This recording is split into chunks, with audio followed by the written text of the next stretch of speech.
Kimmy. If the last pick of Omega's a high loss, Claude gets countered. You're already up against a high loss for Adrian and the Harith together. So I don't think there's a room for a Claude. If not the Claude, I don't think we've seen much gold laners recently. Like, not even the Beatrix has been appearing that much. Yeah, and Beatrix has been one of the best marksmen in RG as of late. People be spamming that rocket launchers. But we don't see it here. Yeah, we don't see it here. That's the big mystery. Like, even Lolita is the best pick in RG, but nobody picks Lolita in MPL. Yeah. It's insane, you know, but Red 4 here for the side of Omega. They're still looking for the roam, and they're going to go for that show. I think we even saw Brody. Yeah. More than the Beatrix recently. I agree. So, I think overall we've seen more Beatrix picks, but recently it's been a little bit more Brody. You did mention the Beatrix. I think that might be okay. Yeah, the AoE against that Salmon Force. Yeah, the Kimmy and the Beatrix together will be a bit difficult for in terms of the team fighting. But whatever Shizo ends up with, I think they're going to be looking at the lane matchup instead. It'll be like, okay, Shizo, what do you feel like playing? What do you think is going to fare better in lane? Moskov? Moskov might be one of the things that they're already thinking. Yeah, at this point, like, Moskov Kimmy is something that they play already a lot. I wonder... Oh! And they're gonna go for the Mathilda, which means that this is gonna be a jungle Baksha. Plus the Bruno. Mathilda Bruno. It's been a while. I actually like this. They spread out the damage a little bit more, so there's a good mix of burst, a good mix of sustain, great damage profile for Apbr. They can rotate around the map very quickly through the Mathilda and Baksha. Good sustain as well. Great shields, great picks by Apbr. Yeah, like a lot of mobility, but not a lot of hold though. For the side of Apbr, they could potentially go for a lot of long-standing team fights, but looks like James is gonna go back to his first pick here in this series on that Khalid. Meanwhile, here for the side of Omega, just tons of crowd control piled up against each other. Yeah, I mean, this is really helpful in terms of chasing these high mobility heroes that Apbr currently has, and even earlier without the Flying Clouds map, we saw how James was just always as reliable in finding his way around the team fight. So one more now that you could potentially utilize the clouds, even, well, hopefully not because you're trying to defend your base, but just so you could find your way through these team fights faster, and that's gonna be so much helpful for Smart Omega in this kind of scenario. If Apbr are really going to be that team fight heavy team, which they likely will be considering the way that they drafted around a Mathilda Bruno Baksha in the jungle. Well, after two exciting games, with the first one going all the way to 25 minutes, in game 2 with a comeback victory from Omega via split push. Welcome to Mobile Legends! Our first best of 3 series with Apbr and a Smart Omega for day 2 of week 5. I'm already dropping all of my expectations for this game 3. I'm just gonna let it happen, bro. Hey, oh my gosh, look at this. All purifies for Apbr and all flickers for Smart Omega. Yeah, I love it. It's just on one side you have strong crowd control, you want to avoid. The other side you just want to be able to sidestep so that you have better positioning and kiting capabilities. And look, Omega got the yellow spells. Apbr got the green spells. I love color coding. Nice who can't see that. He's colorblind. Oh no. Hey. That's actually true. That's actually true. You know, Nice who would laugh if he heard that. And obviously he will because he's watching right now. Yes. A slight 2v2 here in the mid lane. And I feel like the sheer sustain of this Mathilda would just negate a lot of the pressure in the mid lane. But XP lane would be a different story. A lot of sustain, a lot of damage thrown against each other. Yeah. I feel like it's, compared to the previous heroes that Xnova has been using though, it's not entirely that hero to constantly scout the members or of Smart Omega, so it'll be more of really providing support. So that might just be the way to go for Apbr here. I mean, it's not like you compromise much by not revealing the enemies so much. You're able to help clear anyway, so you still get those independent gold and EXP, and that might be the way to go for now. But if they find James Pax here, we'll try to disrupt him a bit, but he's gonna be fine. Yeah, pretty standard rotations that we're seeing so far. Super Yoshi versus Xnova. waiting for the ability to go up. Okay, so Yoshi does have a considerable lead against a Matilda in terms of getting EXP. I think it's a huge comfort right now for Omega. Ouch! Big yikes. That's so fast.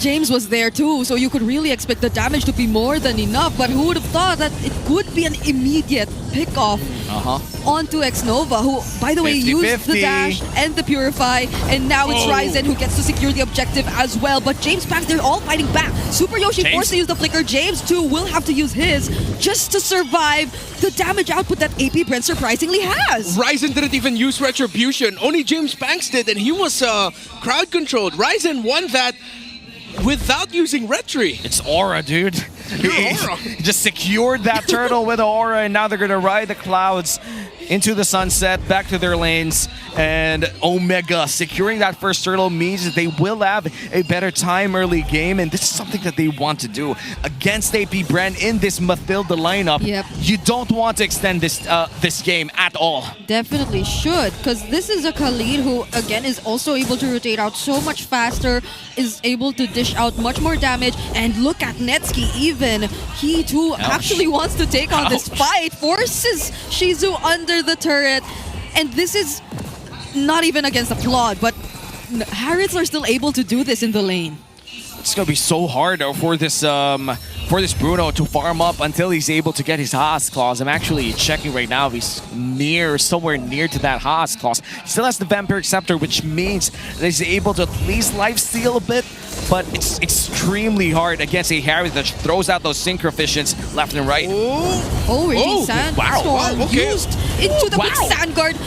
Nearly got the kill on James Pangs. That was such a well-timed combo. Like, it wasn't immediately the quick Sand Guard just to heal up. He wanted to do some sort of outplay. Wanted to fight. Yeah, and that was actually, that could have been a massive outlay for James because he timed the use of the Raging Sandstorm so that he doesn't get crowd controlled by the shield unity. Instead, when James Banks bumps into the Khalid, he's the one who gets stunned by the Raging Sandstorm, and James Banks was brought really low. So I love that little exchange that we saw. Yeah, and we learned something new, something to do against a Raging Baksha if you're able to play the Khalid as the second turtle of the game spawns. That's a crucial ultimate thrown out here by Aqua, and the purple buff secured as well for Ryzen. I feel like Omega still has that lead against the side of AP Bren in this upcoming turtle fight. They're freezing it so well. They're making things so much slower for AP Bren, for Aqua, and now Ryzen. Once again, could he potentially secure this objective for his team? No. The Falling Star Moon didn't connect onto anyone. Super Yoshi still not using the Way of the Dragon, but there are two separate fights happening across the map. James, Raging Sandstorm, still connects onto Aqua, and the Lantern Flare will actually finish off the kill. Haji using the Flicker to reposition as well,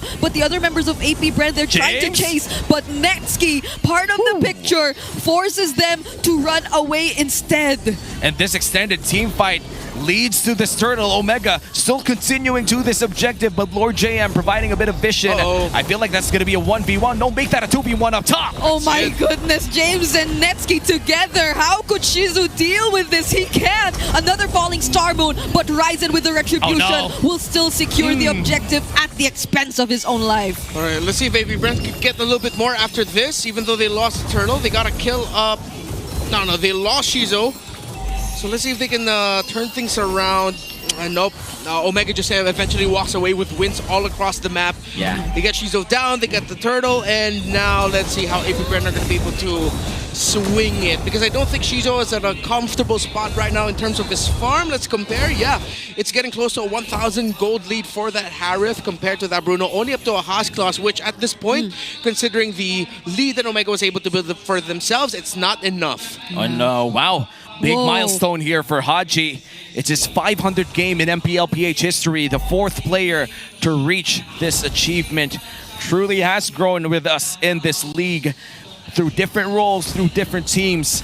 And right now, as Smart Omega's trusted veteran, they're going to be able to defend this top lane. Netsky already there. Here comes a concealed play. Super Yoshi doesn't find one. Yep, he won't be using the Way of the Dragon yet again. I was supposed to mention how it feels as if he's a bit more cautious about using the Way of the Dragon. He's not as aggressive, but there goes the Traction Pulse, catches Ryzen, and the stun from the Baksha Shield Unity 2. They take down the turret and are so much more confident to fight, but the Appraiser's Wrath catches onto them. James is there as well to provide some follow-up from behind. James Banks might be the next target. Two-man knockup. knock-up, a double kill, make it a triple for James. He's still trying to go for the chase. Netsky trying to take it out, but he gets to take down Lord JM instead.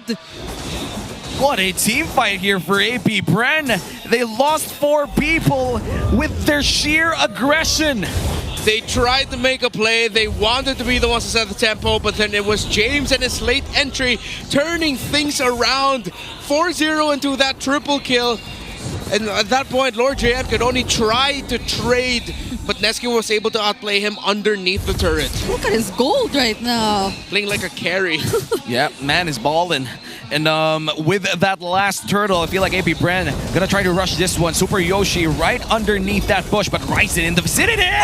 Oh, wow! He still gets to secure it, not even with the knockup from Super Yoshi just yet. And now Lord James the first to fall. There goes the assistance that comes in from X-Nova, but it's not gonna be enough.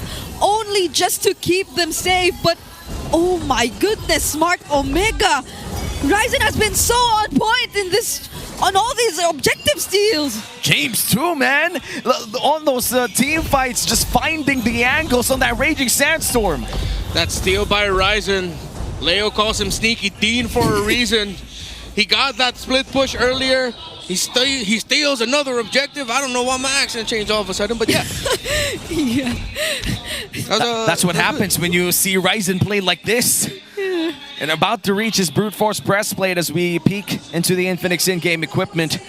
This is something that we did not expect from this lineup. We know that the early game is going to be huge here for Omega, but the way that they've played their team fights, the way that they've found their angles, their objectives, that's been way better than AP Bren would ask for. The Khalid has more gold than the Bruno. Oh my. That's how you know it's bad. Shizo was not able to keep close to the farm. That I'm pretty sure that triple kill by Lord JM, excuse me, James, 2 Jameses, was able to launch him up top. 2 James.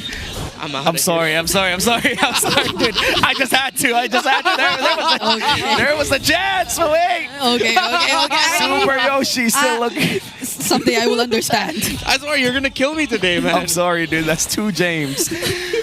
Okay, 20 seconds before the next Lord, and we were talking about both of the James here. James is just insane in this match. A lot of gold, even more than Shizo. That's just sad if you're AP Bren. Yeah, the way that even Ryzen, that one time where he didn't have to use the retribution was shocking news, because he's the only guy with deaths in Smart Omega's lineup. Yeah. And that's how much space he's able to make, and that's how much he's able to do his job as the Frederick, as the utility jungler.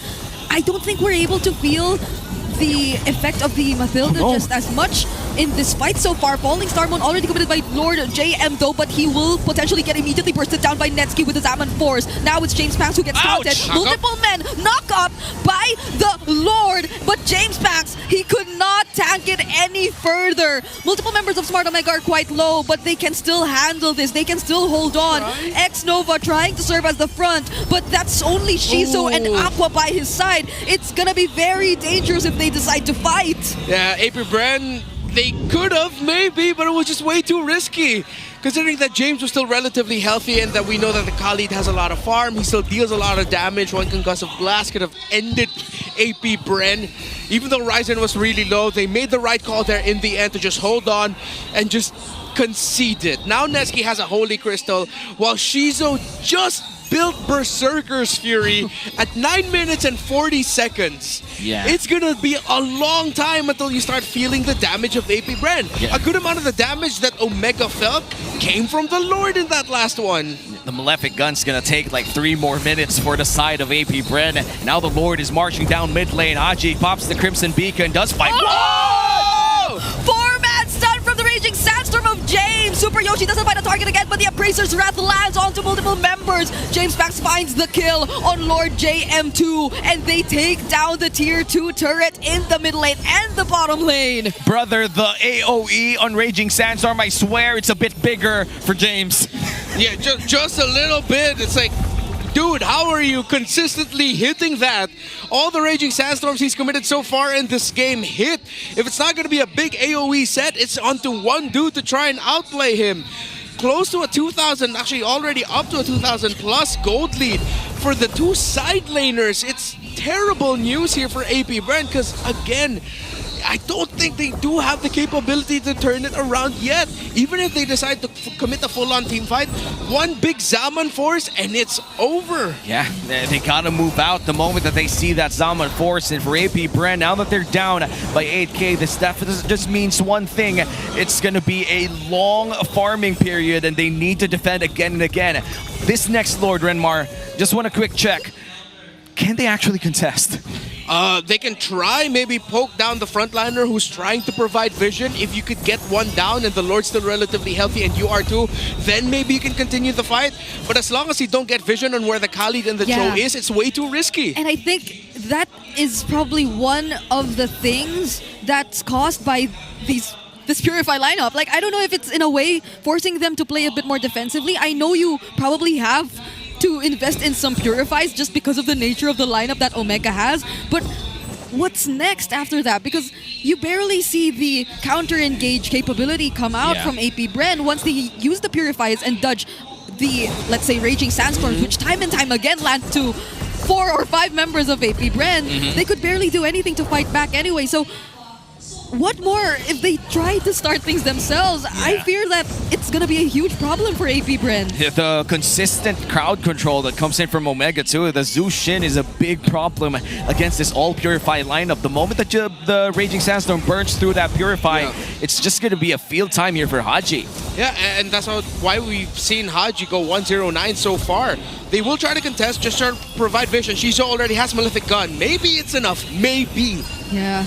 But who makes the call? Is it going to be James Pounce? Is it going to be X-Nova? Traction Pulse and Falling Star Moon do not land onto anyone. No, that's 2 resources already committed by AP Bren even before the fight breaks out. Yeah, they also force out the Crimson Beacon from Haji though, so let's see. I think if Traction Pulse can get back during this Lord Dance, they might be using that as an initiation tool to force out a reaction from Omega. Once someone has burned their Flicker or Dash, then they go. Okay, Super Yoshi trying to look for a target, or actually just trying to zone. Now uses the Way of the Dragon just to kick James Pax further from the Lord, but they're still gonna force their way through. Aqua also using the Traction Pulse are actually able to pour in decent amount of damage, and it's Lord JM who actually secures the objective for his team. Energy Eruption though will be landing onto James Pax. Now they're trying to find back, but Netsky doesn't have the Zaman Force anymore, and none of the members of Smart Omega could fight. How did he get that? Toss a coin for Lord JM, Mr. 50-50, for a reason. And he gets it. You know what? Let's go back to what we said last game. KDA doesn't matter. It doesn't. Lord JM currently 0-4-2. Might have saved the game here for AP Bren by securing that Lord. Both junglers had Retribution. But it had to be Lord JM securing that Lord. Even for AP Bren as they go for their first push. It's a 7k gold lead for Omega, but we don't feel that right now. The damage is starting to hurt coming in from Aqua. Yeah. Now James again looking for an angle all the way from the other side of the map. Ooh. Force a bit of reaction from AP Bren, so at least they buy some time to defend. Shizo might not have been able to farm as much, but Aqua definitely did. Conceal play. Super Yoshi. Okay, is it Super Yoshi this time around who'll try to look for an angle, gets the knock up onto 2 members, but still doesn't commit the Way of the Dragon. Forces the Circling Eagle instead, and respecting the damage of AP Bren, they will not continue the fight. Oh wait, this is anybody's ball game at this point. Bro, this 7k gold lead doesn't matter anymore. Shizo and Aqua, their damage is online despite being down 7,000 in gold. That is insane. And now Omega, I think they're surprised by it. Now they're wondering, wait, why does everything hurt right now? Ain't we in the lead? It's our ball. Yeah, it's a 7,000 gold lead, but AP Brand says, no, it's 45-45, 47-47. Yeah. We're very close in gold. But they're not mathematically. To be fair, X-Nova, I mean, the sustain he's able to provide at this point, if they're the ones being a bit more aggressive, could be just as reliable to tear through some of the members of Smart Omega. And Renmar did mention this too. They could start things slow, front to back, one by one, but they need to be careful of where the other members are, because now they do not have information on where James could potentially come from. But they pour everything onto Ryzen. Now they go and start the fight. Circling Eagle already committed. Multiple members knocked up by the Lantern Flare. James lands the Raging Sandstorm once again. And Super Yoshi finds the perfect target. Shizu falls, but the Falling Star Moon will land as well. Aqua still dealing damage. Finds two members away from Smart Omega. Ryzen might be the next target. He's just trying to run away. But can he? Up against 4. It's a triple for Aqua. And you have two people defending here for the side of Omega. That 8k gold lead, you throw it in the bin right now. Haji's forced to flicker. That turret is gonna go nowhere as the Flying Cloud brings him near that other turret, and he goes down, and that's that base. Falling Star Moon, and the follow-up is enough. It's only James trying to clear the minion wave, but he successfully finds a way. No Yoshi way. in 3, Netsuki in 5. They will back off. Omega holds on. My goodness, what a trade! Aqua walking away with that triple kill. Apbr will be able to get this Lord without a problem. Omega will just try to get close to it to try and delay, but I don't think they'll be able to beat Apbr to this. The Bruno and the Kimmy eventually worked. Oh, wow. And you could see it in the faces of Apbr during that fight. It took more than 5 seconds for them to pop one Purify, and they were already just lasting so long in front of the front lines of Omega. Oh, no. This was already Omega's game to win with a 9k gold lead, 8k gold lead, now down to 1, equalized. Looking at the Infinix in-game equipment, Aqua hits like a truck. Holy Crystal locked in with the Divine Glaive. Yeah, and I wonder how many stacks he has on that Sky Piercer.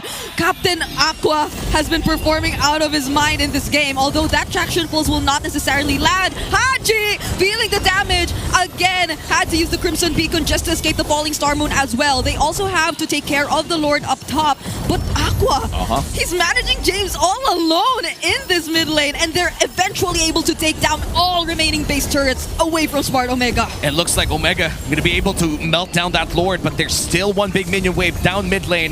Will Apbr pull the trigger here?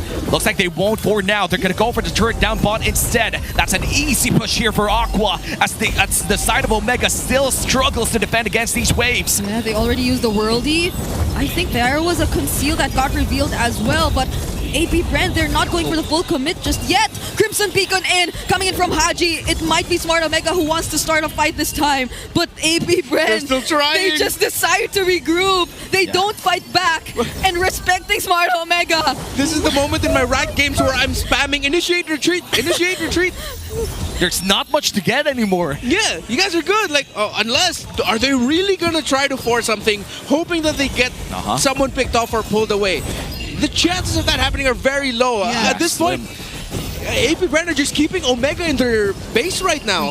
And they have the sustain to back it up. Yeah, that's what hurts the most. There are flying clouds, there are immortalities, everything. They need to take these things into account. But the Falling Star Moon is going to connect onto 3 members. Zaman Force also used by Netsuki. But Smart Omega, they just decide to dodge everything. Apbr, they're not really going for the full commit. They're just burning through the resources that the base pumps out. Omega can't even get out of their own base. Yeah, talk about Lord defense. This is a Lord dance. This is a base dance. But why? Are you just forcing reactions? Maybe they're just running this out with the Matilda. Here goes the Flying Cloud. It looks like Lord JM going to be flying out of that base, but Super Yoshi! It's time! He finds a kick, but he gets denied! Netsuki is the first to fall. Super Yoshi next. James, Haji, Ryzen doing their very best to defend, but can they do it? Upracer's Wrath lands. James finds a target, but his immortality gets popped as well, and he has the flicker to survive, but Shizu will not let him. Ring the bell. That's a shutdown for him. And after 3 hard-fought games, it does seem like Apbr eventually takes the series. And after hard-fought games,